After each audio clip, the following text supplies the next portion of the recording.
That nice intro, and a very fine good afternoon to one and all. On the outset, I would like to thank Young Professional Forum for giving me this opportunity. So the topic for the day is voluntary blood donation, say from globe to ground. In fact, yesterday when we were performing a trial, I was telling Sharanya, oh Sharanya, this is somewhat like a sociology topic rather than pure transfusion science, things like LDL versus or something. She gave me a very philosophical and very positive answer. She told, sir, at the end of the day, it matters. Yes, that's true, because voluntary blood donation is almost always ethical rather than a pure scientific thing or something. Still, I remember an incident. I was in Thrissur a few months back. For a few years, I was in Thrissur, though I am in Trivandrum now currently. Unfortunately, I'm here. So there was a thalassaemic child, and his father was very close to me. He was an educated person, so once a while I was sharing like transfusion medicine is getting advanced. We are going to implement this, that, NAT, immunohematology, FRSS, everything. And finally, he asked me a question. It was not intended to irritate me, but he asked from his bottom of heart, he asked me, sir, with all these advancements, will the burden of getting a donor for my child be alleviated? I didn't answer that question. So there lies the importance of voluntary blood donation, something very moral rather than scientific. So in this presentation, you people can just sit and relax, and this will be a storytelling session or something like that, very light, so you can sit and relax. And in this presentation, I have tried to concise the guidelines. In fact, not the guidelines, we can say like some points or some tools that can make our voluntary blood donation program a little bit better to increase the percentage of voluntary blood donation, etc. So I would like to start with this picture. These slides were released by World Health Organization in 2015 or 16. And intentionally, they have masked the eyes of all the patients. But by the gesture, we can see that they are thanking voluntary blood donors for giving them their life. Yes, very true. We always start any awareness session with this sentence, like there is no substitute for blood or blood products. Almost all the blood or blood products, right? So we all wish that ours should be 100% voluntary blood donor center or something like that. But at the same time, we know it's a very tough task. And obviously, we depend on family or replacement donors. So what is the statistics related to it? I would like to show some light on it. So in India, there are a total of 2,760 blood banks and a collection of 1.2 crore. Yes, it's around 1% of our population. And in Kerala, there are 176 blood banks and the collection is around 4.2 lakhs. Even though the collection is it's meeting 1%, there is distribution issues in Kerala as well as in India. There is geographical difference. There are variations in the renderance of services of blood transfusion. That all we know. This picture actually I got from the NACO website. This is statistics of voluntary blood donation in the Indian states. And you can see the last column, VBD percentage. You can see that almost half of the states are having a very good percentage of VBD, like 82, 99. DNH is having 100. Yes, it's a very, very fine data. It's a very well and good furnished data. And again, WHO also says that India is having 72% of voluntary blood donation. Technically, this is right. Technically means by the operational definition of VBD, it's right.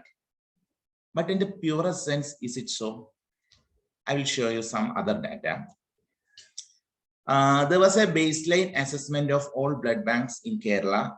That is, we blood bank medical officers, transfusion medicine specialists went into the blood bank, collected the data from 176 blood bank. This is a very pure original data. And that result showed that the voluntary blood donation percentage is just 33%. At least in this state, it's 33%. This is a fact. Just 1/3 is a voluntary blood donation. 2/3 is replacement. It might not be family. It can be again voluntary people or voluntary agencies might be sending their donors to blood banks. That's all fine, well and good. But in the purer sense, majority of the voluntary donations happens in camps, and it's just 1/3. So our aim is to raise the percentage of voluntary to say 50%, 60, 70, like that, till 90 or 100. We have to work on it. So when does the WHO started the intensification of VBD activities? You can see in 2009 June there was a meeting in Melbourne. 65 experts across the globe were gathered there. There were transfusion medicine specialists, policymakers, government officials, NGOs. And in that 3-day meeting, they took a decision like, let's move for 100% voluntary non-remunerated donation for preparation of blood and blood components. That was the hallmark thing that has happened in the VBD arena. And these were those officials. And as Alexander Graham Bell says, before anything, preparation is the key to success. Yes. For VBD also, it's the same. So the WHO has released a very nice document. It's named towards 100% VBD, a global framework for action. The peculiarity of this book or this guideline is like, this can be customized and implemented in any of the country with very small changes or something like that. So this was they set 4 goals and 20 pointed strategies. So I'll be going through each strategy a little bit, expanding or a little bit sharing my experience with each strategy. And finally, 4 gray areas where India has to address. So the first goal is to create an enabling environment for 100% voluntary non-remunerated blood donation. The first strategy is to advocate for 100% voluntary blood donation. Yes, personally, I would like to tell that this strategy has been met. Like, donate blood, save life, donate blood, save life. The message is going everywhere. We can see that message in walls, in hoardings, much more in Facebook, WhatsApp, in all social media. We can see that message. But whether it is converted into action, that's another question. So the message is going on. That's well and good. The second strategy is to establish a national voluntary blood donor program. Fortunately, our country has a well-structured national voluntary blood donation program. I hope you people have seen that document released by NACO, a whole book about VBD. And NACO and BTC is supporting us with their funds, staffing, vehicles, coordination, etc. So they are doing their best from their side. So in that point, we are lucky. The strategy 3 is to strengthen collaboration and partnership. This is a pretty important point. Initially, when I joined service, I was thinking like blood bank can make VBD 100% very easily. But I was wrong. It was a very wrong idea, because I will tell you an example. Like, suppose there's a camp and you are expecting a 100-unit collection, or your blood bank can hold a 100-unit collection. If you're just going to that camp and coming back, the camp might not be that much successful. You may get a 20-unit or so. On a very next level, say you are joining few youngsters, few colleges or someone, or few young people, you are training them to give awareness, to work on the ground. Again, the percentage of collection will be increasing. Again, if you are trying to get some local person who is okay with all of the candidates in that area, he is giving a message through social media. Again, the percentage of collection increases. Still, we can work on it. Like, you can find an NGO to provide, say, refreshment or an air-conditioned room, like that. How much up to what level we can increase the collaboration, that much there will be the success to this VBD program. And that's an art, because handpicking the right persons, right groups, right things for making the VBD program successful. And especially NGOs, they have so many funds, they have so many persons to work, students are there. So this point has to be worked on our blood banks and implemented very well. These are pictures from that document only. I picked few pictures to make it the presentation a little lighter. Okay. The second goal, or goal B, is to foster a culture of voluntary blood donation. I still remember an incident. There was an awareness session. A lady asked me a question. She asked whether the blood donation is a social responsibility or charity. It was like that, whether the blood donation is a social responsibility or charity. I was blank, but later I answered like, there is a trace of social responsibility, but trace of charity is there, but absolutely it's neither social responsibility nor charity. Finally, I concluded her that the blood donation should be part of a culture. That's very important, because the community or the society is on one side and blood donation is on the other side. Never it's going to happen 100% thing. In Kerala, actually, we are trying for a new thing.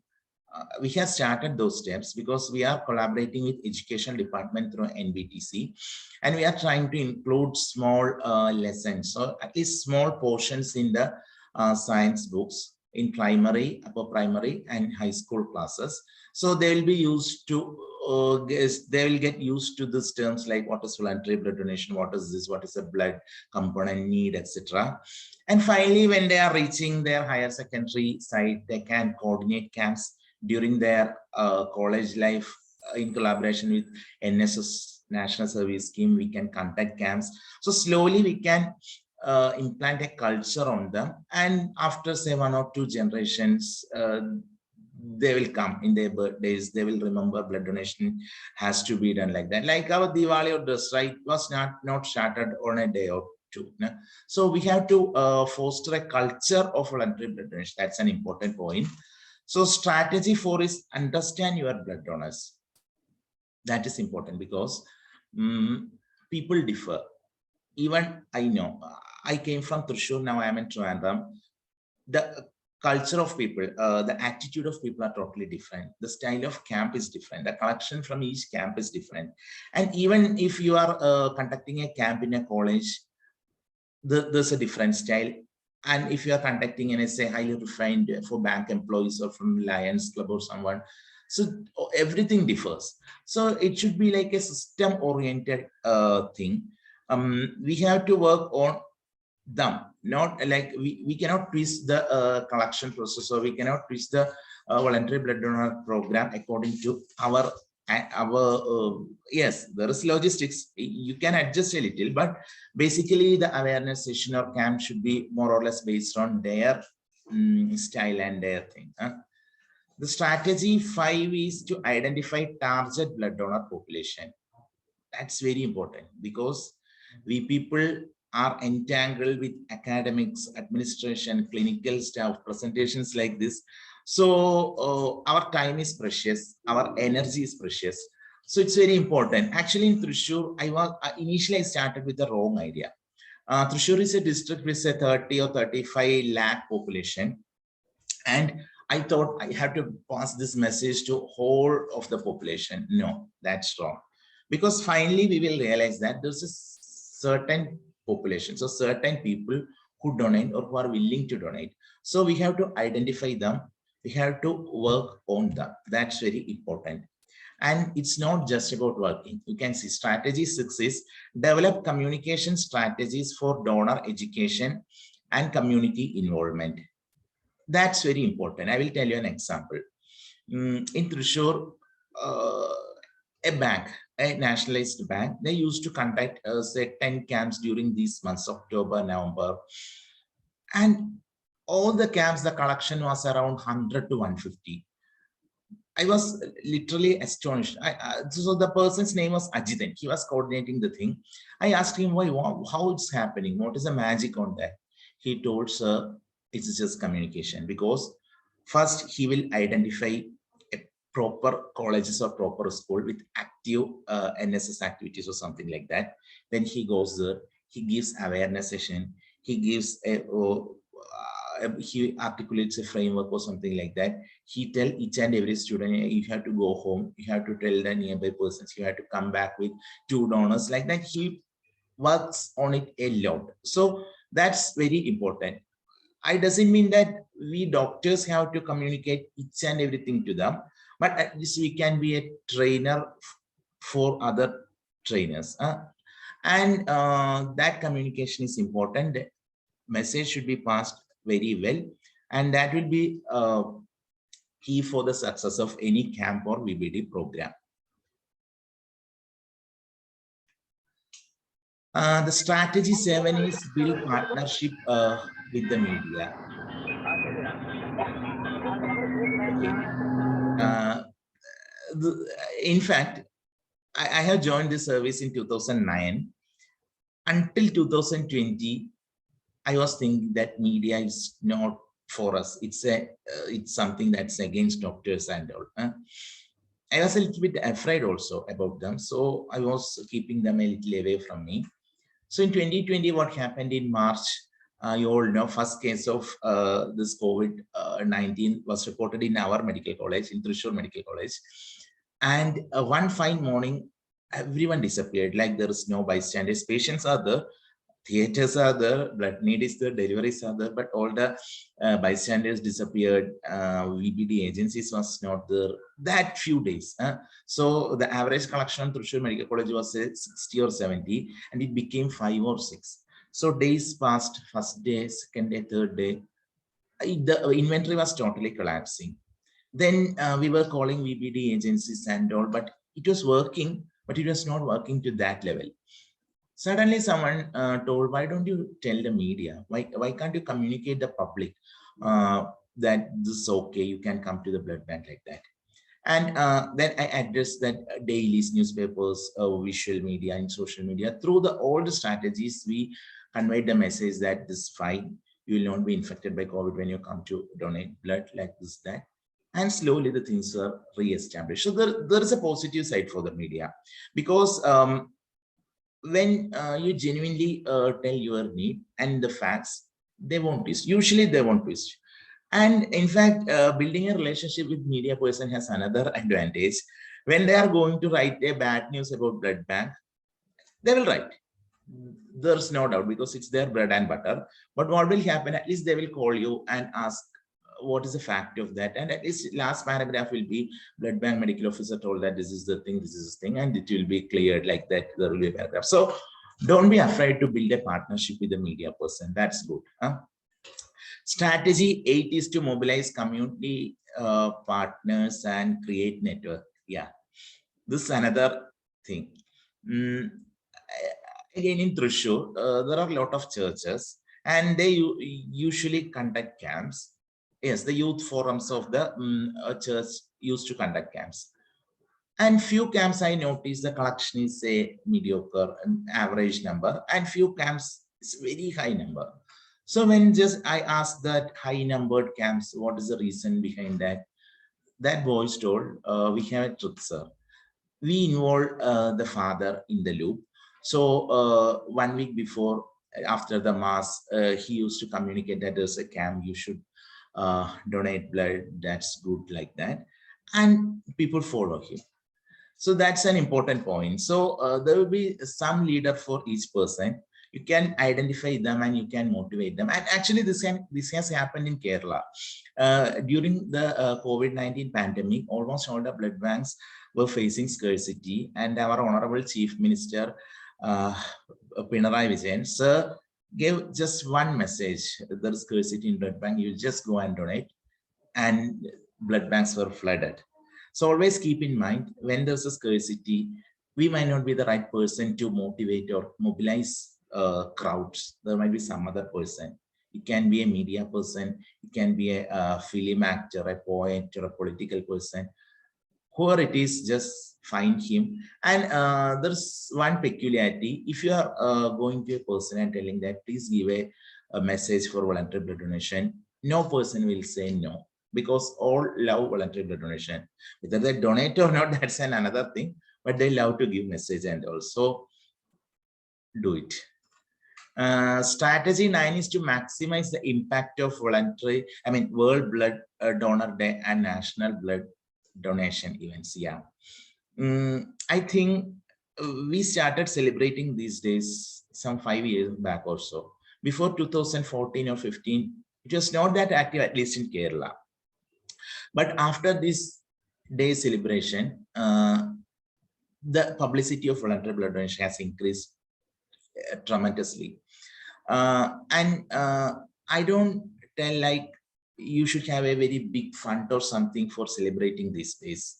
You can make it a colorful event. The fund is not needed, nothing is needed, just attitude is needed. Like you can conduct few events, online events, or say poster designing or quiz competitions, small things you can do, and a small token of appreciation. Some bank or some corporate person will support us with very minimal fund. In fact, last year 2021, we received a very small fund of 5,000 rupees.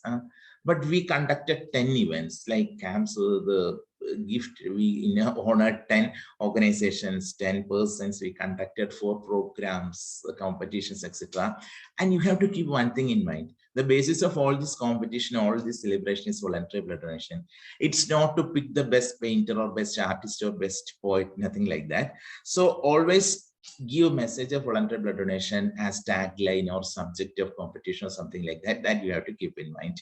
And this celebration should be there, because otherwise we cannot just say voluntary blood donation, people will be aloof or something like that. But we make it a day, like a Valentine's Day also. Love was there, but Valentine's Day made it a little aggressive, So like that, you have to celebrate it. That's another point.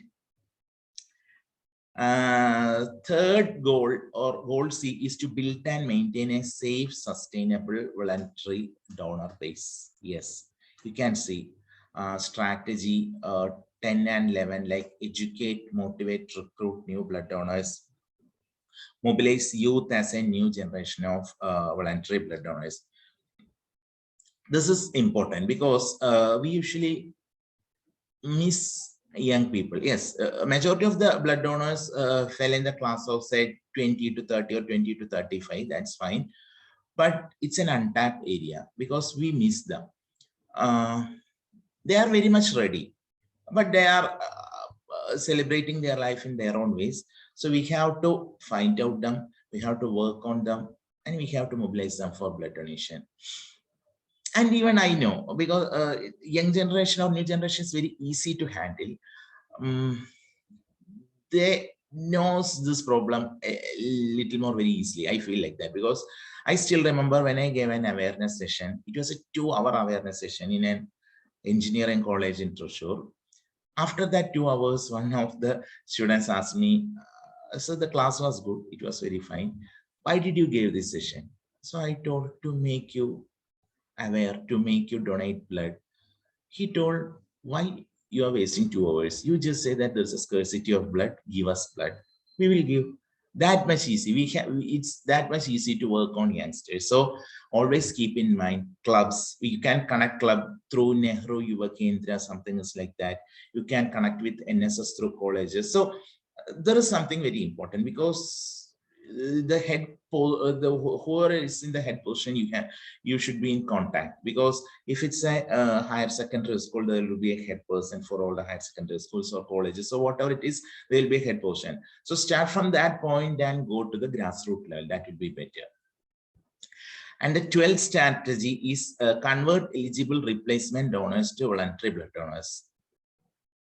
This is purely a blood bank thing, and I'm not sure whether we are working on it in a nice manner. So there lies a question: who will convert an eligible replacement donor to voluntary donor? Anyone can, like starting from the doctors. There's a nurse inside a phlebotomy room, or there's a technician inside a phlebotomy room. The blood collection procedure takes some 10 minutes or so. So this strategy you can start from the next day even. You can just talk with them. That will alleviate their stress. It will decrease donor reaction, and slowly you can make them okay. You have come to donate to your sister or wife, whatever it is. Please come again, and you can say about few needs and specificities and all, and things will be in track slowly. So please do it. And again, another area is refreshment room also. They will be sitting for 10 or 15 minutes. You can allow, if you're extravagant with staff, you can allow someone to sit there, a talkative person. He or she will be very happy to talk with them, cherish. And finally, they will be getting converted into voluntary blood donor. Okay. The strategy 13 and 14, you can see recall infrequent, inactive, and temporarily deferred blood donors and retain suitable voluntary blood donors. This usually happens. Few people are voluntary blood donors initially, say 18 years, 19 years, 20, 25 years. But they may slowly stop donating blood because they might be busy with their work or family, whatever it is. If you are just giving them a call or some easier mechanism, they will come back. Because once a voluntary blood donor is willing for his lifetime. So we can work on it. And another area which we take lightly is deferral. See, let me tell you something. What we do is someone has come to donate blood. Say his hemoglobin is 11. We just say, go, you have a low hemoglobin, you can go out. But on the other side, what is happening? He might be preparing for blood donation, say 4 weeks. He might be afraid of the sight of the blood or something. He has prepared his mind and body, and he will be coming from, say, very distant place, 100 kilometers, 150 kilometers. He is coming for a first event in his life, a very celebrated event in his life, and just a very silly attitude of ours can make him non-donor for a lifetime. So always during deferral, yes, deferral should be there, but during deferrals, we should be very gentle. And if it's a temporary deferral, at that point itself, you can tell this is the thing, you have to come, your blood is very precious, something like that. 2 or 3 sentences you can tell, they'll be happy, and obviously they will come back. And strategy 15 is recognize blood donors' contribution to the society. It can start from our blood bank itself. Just a word of thanks. Thank you for coming to help a patient, or a small token of appreciation. We usually honor blood donors who have donated 50 times, 100 times. That matters. This was camp conducted in Tibet or something, right? So the final goal is goal D, provide quality donor service and care. This is more or less related to blood bank, purely to blood bank. Strategy 16, you can see, like, make it convenient for donors to give blood.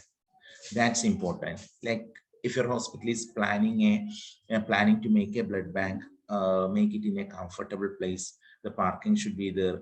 He or she should come and sit somewhere. It's not good to make them stand in queues or something. And obviously the rooms will be air conditioned. Yeah, that's fine. Yeah, their convenience matters a lot. And we can always find, like, whichever be the blood bank, if they are so friendly and working according to donor convenience, the donors usually repeatedly goes to that blood bank. Strategy 17 is reach out to donors through mobile donor sessions. Yes, our VBD camps. Initially, I was thinking, like, why can't we make 100% in-house? So it's very easy for us. We can sit in an air-conditioned room. We can just sit in a revolving chair. 2 persons will come to us. But that idea is wrong. We have to go to them. At least 50% collection, we have to go to voluntary blood donation camps. Why? Because I have seen it. They are very active, they are enthusiastic at their place. It's their place, so they are very active, they are enthusiastic. They participate with their fullest. I have seen both sides, like during the COVID times, those who used those persons who used to conduct outdoor camps came to blood bank. And we saw there was no, they were very low, aloof, and they were not enthusiastic. They just donated blood and went back. So we have to go to their place, because even if we are expecting 20, if it's a good group, you can just communicate with them and they will catch their friends and relatives, and the camp can be successful in terms of collection also. So that's important. And strategy 18 and 19 years, it's happening. Donor selection criteria, counseling, it's happening. And strategy 19, I would like to tell something, because counselor service might not be 24/7 in many hospitals. Don't hesitate. We all are transfusion medicine specialists. Please get trained in counseling. It's very important, because we might be saving a window period HIV, or we might be saving a life. So just train in counseling. Be free to ask their personal questions by establishing a good relationship with them. So get trained to that. And if this is a counselor in your department, yes, you can utilize them. And finally, make blood donation a safe and pleasant experience. In fact, blood banks are good spaces. Many times we fail in attitude thing. So in your center, you can train your nursing staff, your attendant staff, your technicians. You can tell them, greet them with a smiling face, be good to them, like that. That's all. Finally, I would like to conclude with 4 points, or I was initially pointing out that there is 4 gray areas, at least in Kerala. I'm not sure about other states. At least in Kerala, these 4 areas we have to concentrate a little more. We have heard of Club 25, right? Club 25 was a program launched in Zimbabwe in 1989. It's otherwise known as Pledge 25. And it was a simple thing. The students just pledged to donate blood 25 times between the 18 and 25 years. So they started it as an inexpensive way of targeting youth donors, but later they understood that it has a wider scope. Like, we can educate them a healthy lifestyle. We can educate them to be away from addictions, high-risk behaviors, even nutrition, about nutrition, something we can guide them. And they themselves form small groups. So those groups can have other activities other than blood donation, some good social work or something like that. So scope of Club 25 is immense. Yes, the college people are donating blood, but I'm not sure how many colleges or school is having Club 25 per se. So we can educate these schools and colleges wherever we go for a camp. Just tell them there's a program like that. You can start, and we can give our support from our side. But for the success of this Club 25, we need high-level support from all the participants, or all the persons involved in it. And it should be adapted according to the appropriate situation.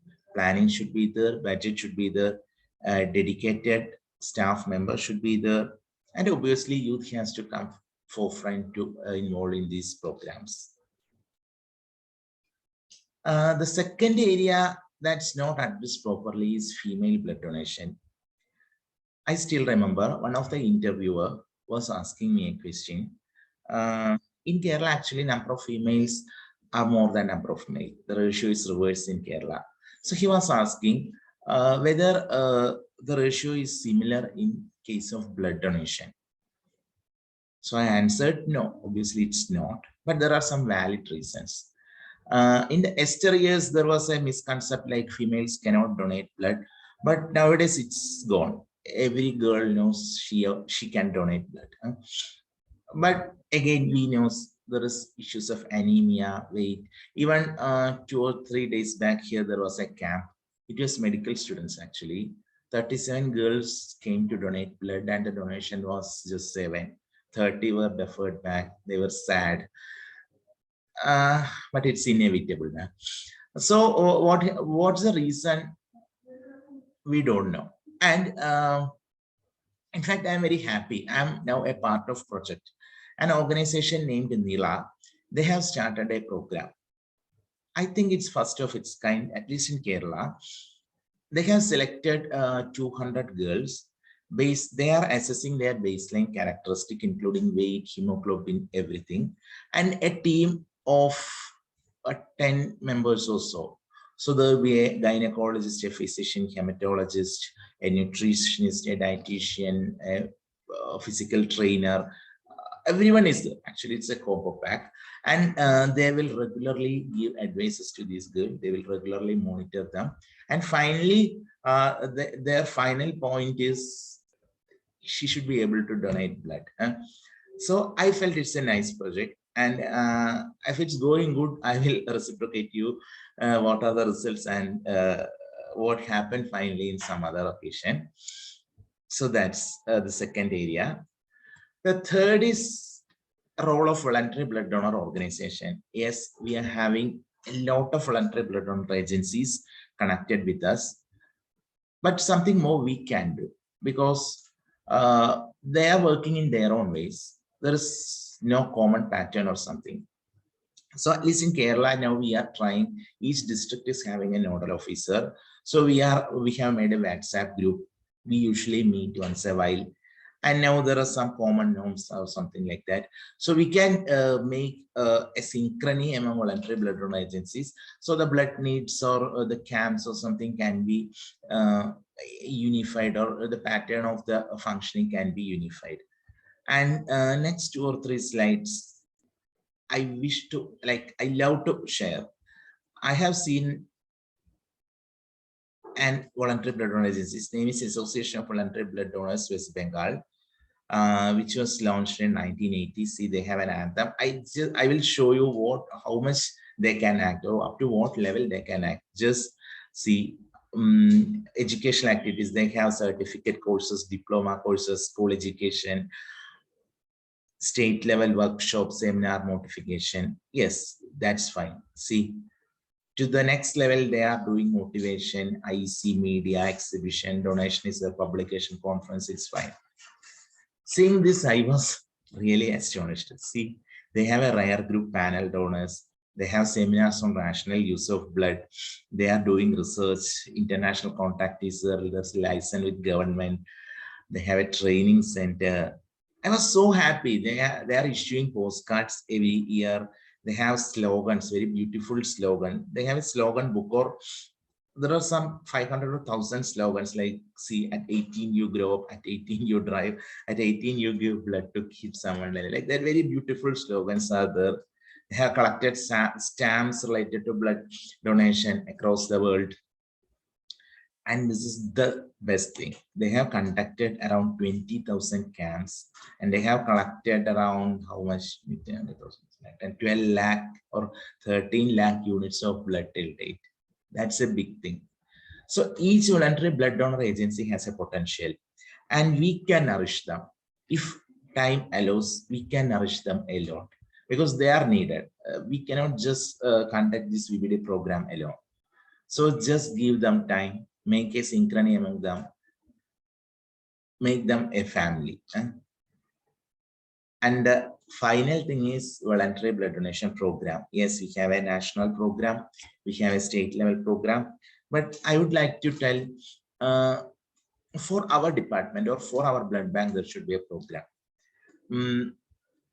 What usually happens with blood bank is we just go for camp, come back, go for camp, come back, like that. No, you can do the other way around. Like, you can assess the need of your blood bank. You can decide how much person you are planning for VBD in this year. That planning can be based on your staff strength, logistic issues. And you can make a camp calendar for a year. So 2022 is coming, you can make a camp calendar. So you can fix dates. You can contact voluntary blood donor agencies and recruit them, give them those dates so they can work on it for even months. And each camp should be treated as an event. It can be a little more successful, and slowly the pattern will be set. So set a program for your own blood bank. Yes, it needs a designated team, donor motivation, donor organizers, they have to help us. Donations should happen. And finally, recognition, interaction, media, publication, all follows. So after all, before conclusion, let me remind you, voluntary blood donation is not that easy as we think. On a very fine day, it's not going to be 100%. You have to work on it. It's a collaborative process. Everyone is needed. And in that picture, the elephant is definitely transfusion medicine. So our help is much important. Otherwise, the stone is not going to move. Thank you. Thank you for the patient listening.